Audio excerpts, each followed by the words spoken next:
Yes, that is Ghost, and we got him on the phone right now. What's good, homie? What's going on, brother? Just chilling out, bumping these bangers. That was a banger right there. That was I'm On, right? Yes. Yeah, man, the homie Lazyville's on that one. So we got a little project coming out, so that'll be dope. Yes, that's a heavy tune right there. I like it. Appreciate it. Going in, and I was liking the stuff that you were dropping while you were on the MAYDAY tour. How was that going all the way across Canada with those guys? It was awesome, man. I mean, they're a bunch of down-to-earth, humble guys. You know, I've done a lot of tours, like MGK, YG, Onyx, Madchild, a bunch of tours across Canada, and I think that was probably, no shade on the other guys, but that was probably the coolest bunch that I've worked with so far. That's dope. That's good to hear. Yeah, no, I definitely have nothing but good things to say about them, hanging out with them and getting a chance to work with them through those shows. It was really good. They're all really good dudes. Definitely, bro. Definitely. Yes. So what was some of your experiences like? You did how many, like 15 some odd dates across Canada. How was like the turnouts, and what were some memorable cities that you went to? We started in Van, which was a good show, but I mean, that was the first show. That's hometown. So I just kind of took it as like a normal show. It didn't really hit me until we hit Kamloops that the tour really started. So, Van was super dope. Calgary was super dope. Guelph was dope. There's probably a handful of really, really super dope turnouts, and then, another handful of on par, looking good, and then probably one or two little duds. But I mean, it's all right. But definitely Guelph, Calgary, Vancouver were standout shows for sure. Just the energy from the crowd, Word up. That's dope to be mentioned up in the category with those big cities for sure. Yeah, even London was good too. You did the London show too, right? Yeah. Yeah, London was pretty good too. It had a lot of energy. It was a more intimate stage and crowd, but I was definitely so. What other one did you do? Hamilton on Saturday. Hamilton was the last one. Too. It was a little closer outer. Everybody was tired and missing their wives and kids and stuff. But I mean, it was definitely so. Yeah, you 3 out of 3'd it. Pow. That was good. That was fun, man. It was definitely a good time putting those together and having a chance to rock with you while you were on the road. For those that don't know, the last time that you were up in these parts was when you were on the tour with Madchild, right? Yeah, I think that's the Dope last Sick. Summer, Dope Sick tour was 2012, 2013. Last year I did the YG and Onyx tour back to back. We came around this area, but it wasn't anything I don't think that you were involved with, but we still touched down Ontario. Yeah, how was that being on tour with those guys? It was cool. YG was more of the give me space, like on his little superstar movements. Onyx, I thought was going to be more like that, but I mean, like I said, like they were super cool too. That's coming right off YG first. We did it back to back, so I did YG first, and then I kind of got accustomed to leaving the headliners alone. But then, Second City, I'm getting a knock on my door, and it's Sticky Fingers with a bottle of Hennessy telling me to come out and play. So they were super cool guys too. Fredro and Sticky are real down to earth, humble guys. So both of them were pretty dope tours, but like I said, Onyx was more friendly, I'd say. Yeah, that's dope, man. That's dope. So what's it been like now? You've been making music for probably a decade or so right now. I've been actually putting out music for like 2-3 years. I did the N1 basketball stuff before, so I made music in high school on like my little computer microphone and whatever, but it was nothing that I really put out because I was more like in the lane of a basketball player, so I kind of just was worried about what people thought. But the stigma of like being a rapper at that time. Exactly. I didn't want to, I was worried that people would be like, yo, Ghost, what are you doing? Why, you're a baller, you're a ball player. Why, you know what I'm saying? So I kind of kept it on the lows. Like I always rapped, jumped in little ciphers. You drink a little bit, you start freestyling with your friends, and I definitely was the one that everyone was like, yo, spit more. Oh, he's crazy, keep spitting. But, I never really took it serious until probably 6-7 months before the Dope Sick tour. That's pretty dope, man. That's dope that's kind of like your introduction to get into it, is touring across the country with somebody like Madchild. Definitely. It was a record-breaking tour for Canada. It was 45 dates. They told me the first tour, they're like, you're spoiled, because I was on we're on a Star Coach bus, and, I had a bunk, and, I didn't really understand what they meant until the next tour where I was in a van with my own van with, like, my team driving around, booking hotels and stuff. So, but yeah, the Dope Sick tour, we were actually supposed to get a Juno for the longest tour that year, but I think they took it out of the categories or whatever. I'm not too sure what it was, but I remember Mad was telling me about it. He's like, we're going to get a Juno for this, blah, blah, blah. And then, but then halfway through the tour, he's like, I just got word they took it out. So, but that would have been super dope. First tour, first year making music, get a Juno, right? So. Yeah, no, that's huge. That's very big, man. Getting a chance to tour across the country with him and rock all those shows and get a chance to rock with the Battle Axe Warriors. Fans, I'm sure you've got a chance to, now that you've been across the country, see a bunch more people that have come out to the past shows, keep coming out to the next ones and stuff like that. What's that been like? Yeah, definitely. I mean, like, even with this tour, I've seen a lot of back tour guys, and I see YG show. I've seen a couple here and there, like Saskatoon had a bunch, Calgary, and definitely with Mad, it was a good introduction to have such a cult following. I'd say to really be like, hey, you know what, this guy's with Madchild, and they support me right away, and I still got a lot of Battle Axe like warriors who actually support me, and hit me up all the time, and check in, see how things are doing. They're really the first ones who really hit me up and tell me like, yo, man, this song was dope, or that song was dope, or I liked your video, you know what I mean? So it's definitely been a blessing to be a part of tours where they have a big following already, and the ones that really appreciate me for what I do stick by me. So I'm super, super stoked to have people like that. So shout out to all the Battle Axe Warriors out there. Definitely, word up. Big salute to them. One thing I wanted to talk to you about a little bit, just because you have had such an extensive chance to tour around as much as you have and hit the dates and cities that you have across the country. Some MCs, like, they're struggling at that point. They're making the music and they're not getting a chance to tour and get around as much. What are some of the things that you can say to them, things that you've done in your past, some of your keys to success, ways that you've developed relationships with people, or just how you're able to seize the opportunity and not shy away from it? What are some key things that you can tell up and coming MCs, like how to be able to get on some of these big tours and to be able to get out there as much as you have? Like the first thing, I'm going to revert to the basketball thing real quick, and then I'll finish more towards it. But it's like, even with the basketball thing, like when I started, I had my camera everywhere I went. I edited my own videos. I did all my own marketing, managing, promo, all that stuff. So when I stepped into the music world, it was like riding a bike. I do all my videos right now. I manage myself. I do all my marketing. I do all that type of stuff. So, just, you got to have content. Make sure you have some content, because then with content comes supporters. And the people who support you, you start showing numbers, big or small. You got to have some sort of numbers. It's like getting a job. If you walk into Boston Pizza and want a job and your resume is blank, they're going to, be like, well, we have no space for you. So, and I say that because I'm at Boston Pizza right now. But, I mean, yeah, you got to have, you got to just really take your craft serious, take yourself serious, believe in yourself, network as much as you can. A lot of people like to do it over the internet, but the game's changing. Like, it's already went through the internet phase. So use the internet to maybe get an intro email or an intro Facebook or Instagram or whatever with someone, and set up meetings. Go shake hands, let people know who you are, keep a good rapport with people. You never know who's gonna be the one, running another tour that might put you down.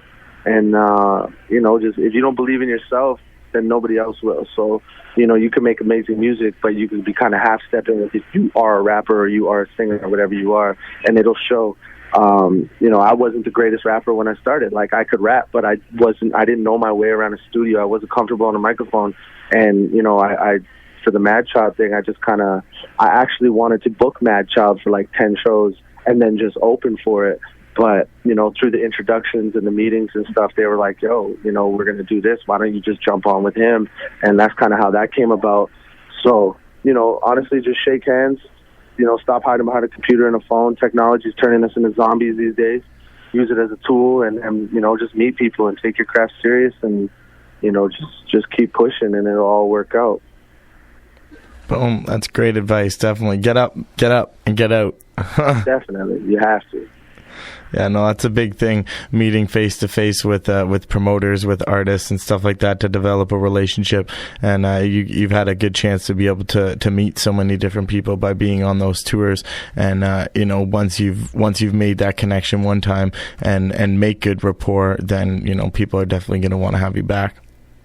100%. And honestly, like real quick, I know a lot of people who, route tours, book tours, manage artists, all these different things, and like honestly 100% of them say that like 90% of the people who hit them up are first off bragging about how dope they are or what they've done or what they can do, and they honestly like tell me like I just can't take that too serious. I need to see it for myself. So be in that 10% that kind of like you just said, like it's good to go shake hands and stuff. Be in that 10% that stays humble, and then you got to show and prove. So show and prove, that is key as well. Showing up to the party. I know that the big part of this game is just being on time, being where you're supposed to be. Definitely. If you're booked for a gig or if you're supposed to do something or a radio interview, whatever it is, you know what I mean? You're there and you're ready to go when that time comes. 100%, bro. 100%. Gotta be ready, people.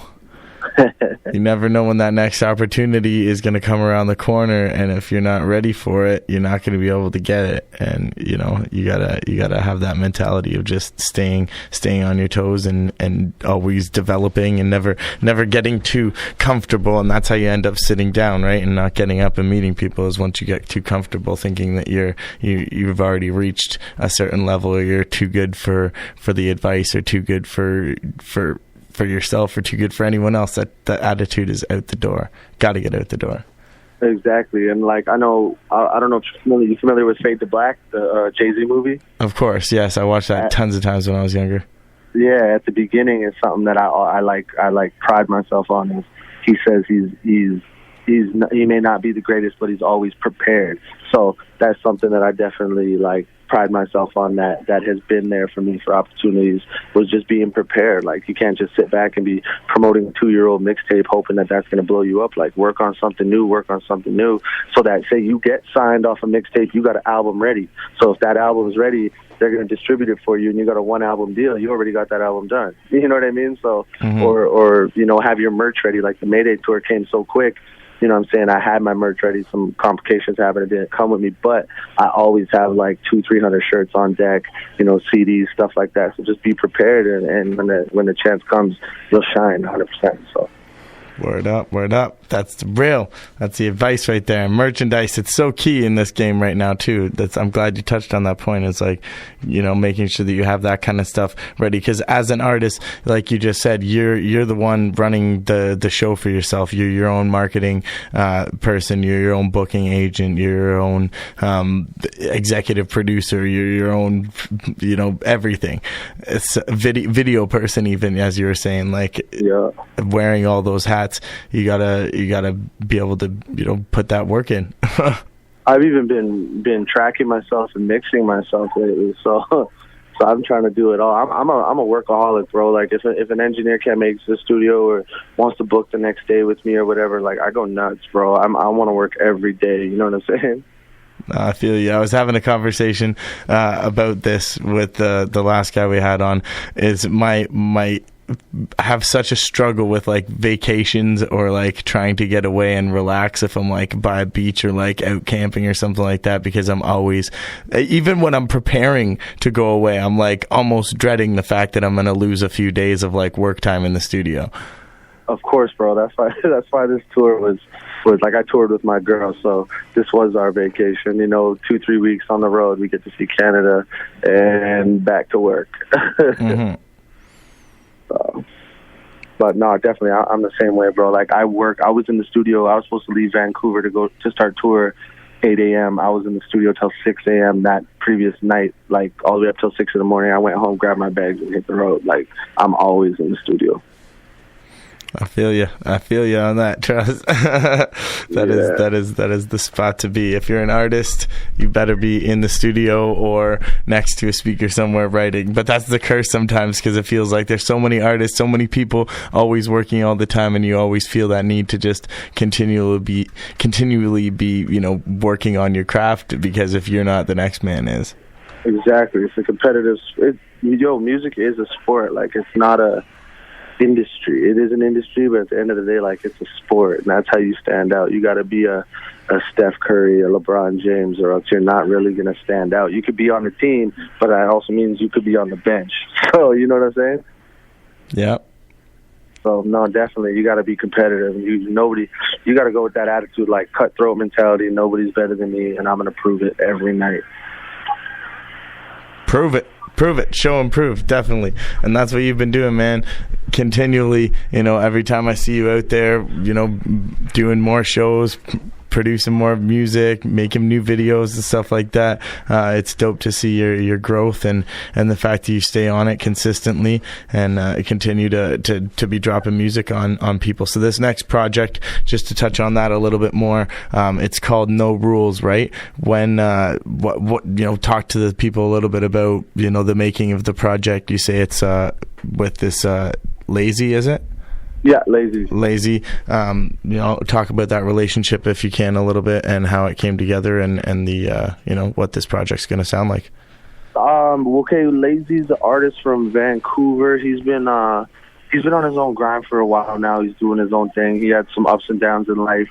You know, he's a street dude, and it shines through his music. And I don't glorify that life, but I respect that life. Like, if you live that life, and, you know, you're not shooting and killing kids and women and all that stuff, like, I'm cool, live your life. So we're definitely two walks of life, where I was the, you know, high school athlete, went to college in the States, went and played professional basketball, and, you know, by the book type guy. We're really opposite, so it didn't make sense for us to really be a group or work together, but we actually, that's why it made sense for me. So I stood out. I reached out to him, you know, we talked back and forth a few times. He's a real humble guy, and he just said, you know what, come by the studio. I went by the studio, and the producer that he works really close with, Araz Productions, he went back to Iran for a bit, and he left a folder full of beats, and he was gone for a week. And me and Lazy just in the studio every night. We do like 2-3 songs a night. So, you know, it was really easy working with him, because, you know, a lot of times these rappers you hear their music and they're like, oh, this is a good song. But then when you get in the studio with them, they can't make a song. Either they're nervous, or I don't know what their deal is. You know, I can't speak for them, but with Lazy, it was real quick. It was real easy. It was real organic. And, you know, it started, we were just going to do a couple singles together, and we ended up doing a whole EP. And the No Rules name came about because when we made the songs, like, we'd have 3 hooks. We would record each hook individually instead of copy and pasting it, and we just wanted a whole different dynamic with it. So, you know, every time we did something and we questioned it, like, should we do it like that? We just looked at each other, and, you know, we're like, no rules. There's no rules for this. Like, we came up with the name No Rules after it was done, but No Rules was definitely the theme to why we made that. So, you know, I'm really on my melodic hook stuff, and got a couple verses in there and stuff, but you know, I left a lot of the rapping to him, and he started touching on the melodies and stuff too, and I think it came out really well. And, you know, we got an EP. It's done. It was gonna come out before this tour, because he was gonna come on tour with me, but you know, some life stuff came. Nothing negative, but he just had to handle that. So, you know, that EP's done. That EP's ready to go. And then he's got his solo joint called Hard to Kill, which just came out. And then I got a solo one that's done that I'll have out within the next week or two. I don't really know what I'm going to call it yet. I wanted to call it Checkout Time. I wanted to call it a whole bunch of stuff, but that's done. So, you know, we got 3 projects done, and you know, when I get back, we're going to work on No Rules too. Boom, boom, just like that. No rules. Well, that joint I'm on sounds pretty fire. Definitely gonna hit them with another one soon here. The one thing I also wanted to talk about here, because you have touched on it a couple of times, but I wanted to dive into it a little bit deeper, was the fact that you have played basketball before, and that was kind of like the main drive, and like you doing your own video work for all that stuff, and that kind of like leading on to helping you out in this industry as well. If you can just talk about what that was like playing. I play basketball all the time myself. What was it like, being at that level, and then and now making the transition into music and stuff like that, and how much do you still ball, and how much is that still a part of your life? I mean, I started out playing playing hockey at a young age, and I was really good at hockey. I was always playing a couple years up, and then my mom was a single mom. We didn't have much money, so she couldn't keep me in hockey. Hockey's expensive, especially me being 6'3" right now, and just imagine the growth spurts as a kid, like every year, new skates, new gear, so it was too much money. So, she just told me, like, I can't keep you in it. So I said, you know what? In like the 8th grade, I said, all right, well, I'm going to play something that's free. Tryouts were at school. I went, I tried out, I made the team. I really liked the competitiveness of it. And then, my whole goal, once I knew I was going to be playing basketball at a competitive level, was I want to go play in the States or play for a university. I want to get a scholarship because mom doesn't have the money to send me to school. The only way I'm going to go to college and play basketball is if I get a scholarship. So, right up to grade 12, I had a lot of interest from different schools around the States. Canada doesn't really give out scholarships, but, there was Canadian schools trying to recruit me. And then after grade 12, I moved to Toronto because I wanted to do the extra year that you could do here or you could do there. And, I moved to Cambridge. I thought I was going to Toronto. My friend hit me with the okie doke, and I didn't realize it was that far out.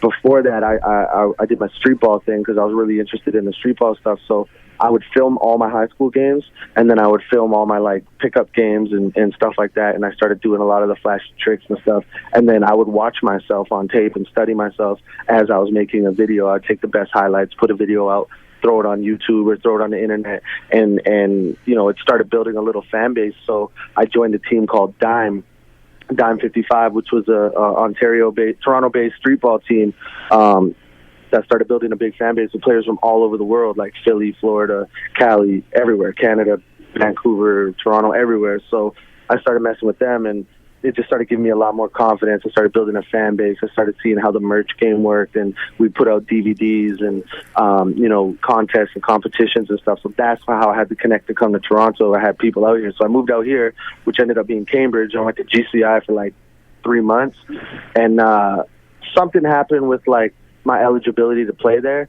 But luckily, during that time, the prep school, Toronto Academy Prep, and it's ran by Ro Russell, who's the biggest coach out in Canada, and he goes down, Coach K from Duke, he goes down to the Final Four every year, and he shakes hands with all the D1, big time coaches and stuff. He's coached he's coached Tristan Thompson, who's in the NBA, Corey Joseph.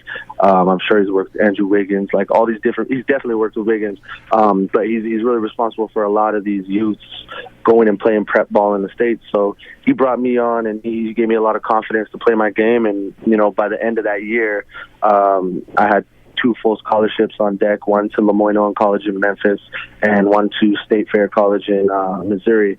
And I ended up picking the Memphis one. The coach was an ex-Harlem Globetrotter. I was like, oh, this is going to be great. It was a HBC, which is a historically black college. So I'm not black, so I thought that'd be super cool to stand out there and just be that standout, why is he here? You know what I mean? And I went down there for a year. It was an NCAA Division II school. I went down there for a year. Living conditions were a little busted, so I kind of decided to head back to Toronto and try and find a new school. And instead of going to Vancouver, I went right back to Toronto. And then that year, N1 came down to play at the ACC, and because of my rep that I built with the street ball game, the head coach for that was he came to me. He's like, I want you to be the point guard, the starting point guard. So I said, all right, cool. And then I ended up matching up against Hot Sauce, which is the reason I started doing the street ball stuff. So, I played really good. I had the fans going crazy, and I was doing tricks and just giving the people their money's worth. And then after the game, they came up to me, gave me a card, said, "Hey, we're going to call you, do a tour." I was like, "Yeah, okay, whatever." And then a week or two later, they called me, and then I started doing like 15 city tours with the M1 guys every month, maybe more. I started going down to like getting first class flights to Bermuda to stay in like 50-star hotels. It was just crazy, getting paid like 5 G's a game. Like, you know what I mean? I was doing it. You know what I mean? I was doing a lot of the things that a lot of, like now that I'm in the music game, a lot of these guys would hit that and be on some superstar stuff. But, like the views on YouTube, if I dropped a video, I'll get 40,000 views on YouTube. And this was back in the day, no problem. So I kind of just took all that experience and what I've been through and just decided to move it over to the music. And the reason I went into the music was the manager I signed for basketball, she ended up shorting me like close to $50,000. So it kind of just ruined my my drive towards like really working for her. I had a 3-year deal with her. So I was like, I can't get out of this. She's just going to continue to take money from me. So I just said, forget it, and just wash my hands clean of it. And I should have stayed on my own because at 17, I had a sponsor from Germany. I had my own shoe by the time I was 21, things like that. So it was just, I was in Dime Magazine, Bounce Magazine, Slam, toured the world, Japan, China, Bermuda, all over the States, Canada. Like I definitely seen the world for free and got paid at an early age. So when I decided to release the music, I was like, you know what? It's the same hustle. It's the same grind. Just get better at what you do. If you put in the same amount of time that you did dribbling and playing ball, I'm sure that your music will improve as well. And, like we're talking 3 years down the road, and I'm definitely feeling like, it was the right decision because I'm an entertainer at heart, and music is definitely doing the live shows is where you entertain. So that's pretty much my nutshell story. That was dope, man. I like it. I could just lie back and just let you go, man. One thing I wanted to say, have you ever thought about incorporating the basketball skills into your live hip-hop show, bringing a ball up on stage with you and doing some tricks? Oh, yeah. I thought about it a lot, actually, because a lot of people's advice to me, like close to me, would be, yo, G, you gotta incorporate basketball into your music. And I'm like confused. Like, how do I go on the mic and in the studio and record about how to do a trick or something, or you know what I mean? And then I was thinking about it, and I was like, you know what? I should just have a part of my show where I say my story a little bit, like I used to play on one ball, da da da da. Cause I touch on it a little bit, but I tried to stay away a lot more recently because I don't want to look like I'm begging for like fans. You know what I mean? So, or poor me stories. So, but I was gonna do it a couple times where there's a part where I was gonna say it and then have a ball side stage and drop a little instrumental or something, and then just do freestyle tricks because I was rated in a lot of websites and magazines as the #1 street ball player in Canada and like the #1 freestyle dribbler in North America. So I was gonna, I definitely want to incorporate it because that's like riding a bike. You throw me a ball anytime, any day, tired, not tired, out of it, in it doesn't matter. That is like riding a bike. So I definitely thought about it. It definitely would be super dope to do, and I think it's something that I might do down the road, just depending on like the preparation and how I bring it into the show. But yeah, you definitely should, or just even like somehow incorporate the basketball sounds into your beats, or even taking footage from your street balling before, and now that you have the tracks out new, putting out videos that have the music in the background of the street ball like videos, you know what I mean? And that's exactly it, because I have a DVD, a street ball DVD that that is from like high school all the way up until like my last days playing, and it was a DVD that I've had done since like 2009, 2010, and like every crew, even N1, all these, they always put out like a mixtape, like a DVD. And like honestly, my street ball DVD is like the detox for the street ball world. Like people don't even think I did it. They're like giving up on it, like nah, it ain't coming out, or they still debate like, yo, it's done. I've seen parts of it. So I actually have it to like, this was before I really was understanding YouTube's like, licensing and all that stuff. So I have it with like, Drake songs or Lil Wayne songs or whatever songs, you know what I mean? Like some mainstream songs. But I have the original file. So what I am going to do is, I'm not this album, but for my next album, I'm going to release it as a, like you pre-order the album, you get the DVD for free. So I will be putting my music behind it. So that way, you know what I mean? I own all the licensing to the music and stuff as well. Dude, that is genius. Genius. Thank you, sir. I like it. Because at the end of the day, like, China and like China is like probably the biggest street ball supporting country, and it's like if I could get all those kids and well, they're probably grown too now, to pre-order my album just for that DVD, I guarantee that album will chart, guaranteed. Yeah, no, it's huge. Using the sports stuff to get the music out is like so key. There's a guy in Netherlands, Jean Douche, who's like a street football. Have you ever heard of Pana? And they like football dribbling freestyle stuff? Dude, it's insane. If you like basketball freestyle stuff, you should just check out a few videos online. Oh, I used to study that stuff just to learn tricks for basketball. Oh, snap. Okay, you already know what's up then. Oh, yeah, I'm super familiar with the football stuff. Oh, yeah, definitely. Yeah, but he did the same thing? Well, they've got like a huge scene out there for it, and he's a big guy. Like, he just went down to Brazil to do like the Jean Douche Cup of like 20 different cities, all like for a tournament thing, and he's just thousands of views on YouTube, and he's on Instagram and all that stuff. But his manager, Mario, uses all my music for his YouTube videos. Oh, that's awesome. Yeah, so it's like I got like tapped into this huge other fan base of like these soccer fanatics that like music, right?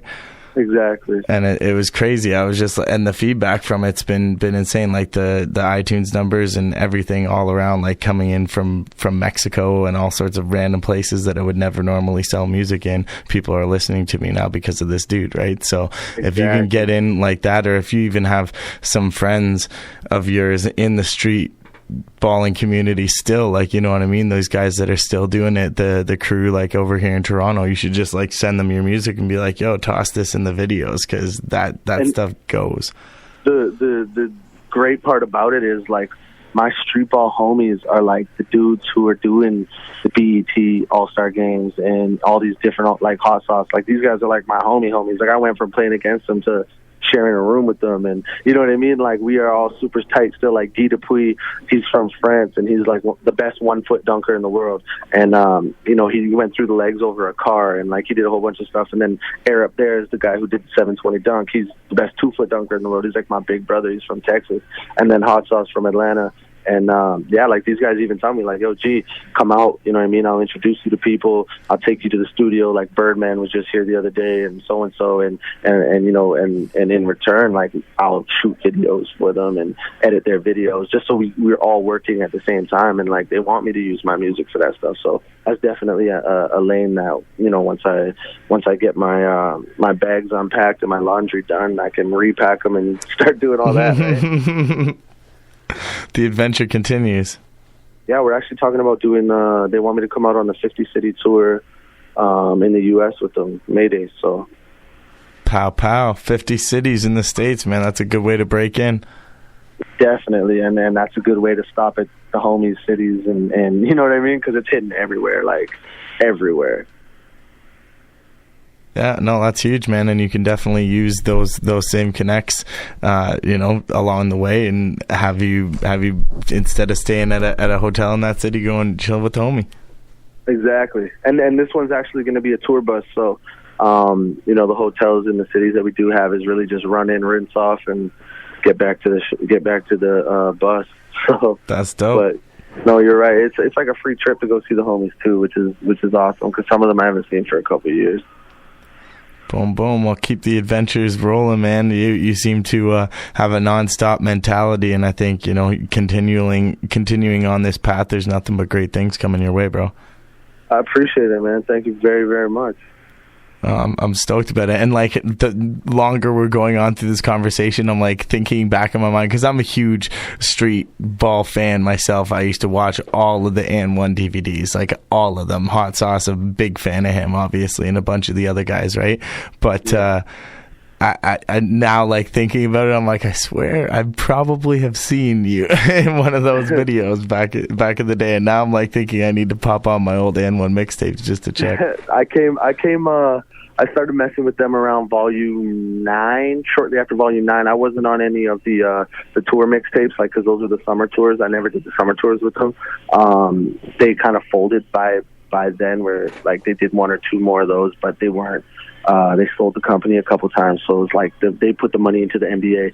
So I'll be on a lot of the YouTube stuff and, like, videos they put out through YouTube, because mine was like the winter tours, the fall tours, spring tours, stuff like that. But you've probably seen a lot of my moves on there. A lot of these dudes definitely studied the up and comers videos and went and put the moves out before the up and comers made it pop. So maybe the name Ghost was fitting, because especially with that Drake stuff going on, a lot of these guys take the Ghost moves. So I'll just take credit for Ghost as a Ghost writer, but the Ghost baller. You know, so, but yeah, no, YouTube, there's probably a bunch of videos I'm on, definitely. Word up! I'll have to check back and look, man, for sure. It's just crazy hearing the story, man. It's awesome to see the evolution, and, you know, the same dedication and work ethic that you put into ballin' is obviously translated over into the music, and now, you know, you're keeping it going and touring all over. So I look forward to the next time that you come back over in this area, man. Definitely hit me up. Look forward to working on that record with you. You know, all that stuff. Definitely, bro. I'm gonna when I get back, I'm back to my hood, which will probably be tomorrow night or the next day. I got a festival out in Van on the 1st, and then I'm gonna go in and bang that out. And then I'm probably gonna come back to Toronto area. If I dip on the tour, I'm gone August 19th, but I'd like to be back right after that. You know, go visit the fam again, because I hate coming by and then just, like, my bros and stuff come by, and then it's like yo, and then it's like do the show, and then it's like yo, and then Peace, it's like, I gotta go. You know what I mean? I like passing out on the couch, waking up, bugging them. You know what I mean? So I definitely will make it back within the next couple months. So. All right, word up. Well, definitely hit me up if you're in the area, and you're always welcome over at my spot. You already know, brother. I appreciate it, man. No doubt. All right, you got a couple more joints in this email that you sent me. You got the Get Your Money Right and the Carless one. Which should I hit them with? Get Your Money Right is a real good. Careless was the first one me and Lazy did. Get Your Money Right was the second one. So either way, you just keep in mind that this is two artists in the studio. We did them in the same night for the first time, and this is what comes up. Careless is about the city. You know, why is my city careless? And Get Your Money Right is two different walks of life saying, hey, you know what? I don't judge you. Get your money right. So. All right. Well, I think I'm going to hit them with the Careless joint, because that's been a topic of discussion for me today, of people not caring about other people and not wanting to help out unless they're getting helped. So, yes. Straight up. Let's get into that. Word up. Much respect, brother. Thanks for taking the time to do this, and look forward to catching you in the future very soon. Appreciate you having me, man. Stay safe.